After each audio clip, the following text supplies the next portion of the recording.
কেন্দ্রের যে খতিয়ান বেরিয়েছে, যে স্ট্যাটিস্টিক্সে দেখা যাচ্ছে একটা ভালো খবর রয়েছে আমাদের রাজ্যের জন্য, রাজ্যের স্কুলগুলোর জন্য তো বটেই, রাজ্যের শিক্ষা ব্যবস্থার জন্য। কি সেই ভালো খবর? দেখা যাচ্ছে দেশের অন্যান্য রাজ্যের তুলনায় আমাদের রাজ্যে স্কুল ছুটের সংখ্যা কম।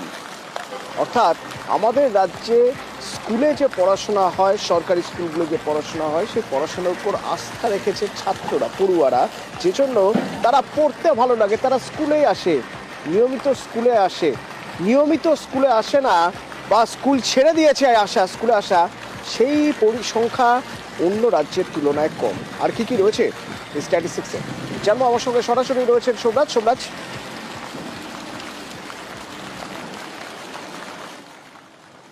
দেখো, সম্প্রতি কেন্দ্রীয় শিক্ষা মন্ত্রকের তরফে একটি পরিসংখ্যান প্রকাশ করা হয়েছে। গত 7 বছরের বিশ্লেষণের নিরিখে 2017-18 থেকে 2023-24 বছর পর্যন্ত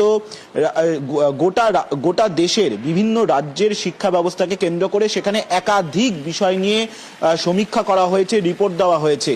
কিন্তু যেটা সবথেকে গুরুত্বপূর্ণ, স্কুল ছুটের ক্ষেত্রে এ রাজ্য মাইলস্টোন ছিল। তার কারণ, প্রাথমিক ও উচ্চ প্রাথমিক স্তরে রাজ্যে কোনো স্কুল ছুট নেই, যা নিঃসন্দেহে গুরুত্বপূর্ণ। তার কারণ বিরোধীরা লাগাতার অভিযোগ করে থাকে যে রাজ্যে স্কুল ছুট বেড়ে চলেছে। কিন্তু কেন্দ্রের শিক্ষা মন্ত্রকের যে রিপোর্ট সম্প্রতি প্রকাশিত হয়েছে, সেখানে দেখা যাচ্ছে প্রাথমিক ও উচ্চ প্রাথমিক স্তরে, অর্থাৎ ক্লাস 1 থেকে ক্লাস 5 এবং ক্লাস 6 থেকে ক্লাস 8, এই দুটি স্তরে কোনো ড্রপ আউট নেই রাজ্যে, আমাদের রাজ্যে। যেখানে অন্যান্য রাজ্যে কিন্তু ড্রপ আউট রয়েছে, সে তুমি গুজরাট বলো, সে তুমি উত্তরপ্রদেশ বলো, সে তুমি মধ্যপ্রদেশ বলো, কম বেশি ড্রপ আউট রয়েছে।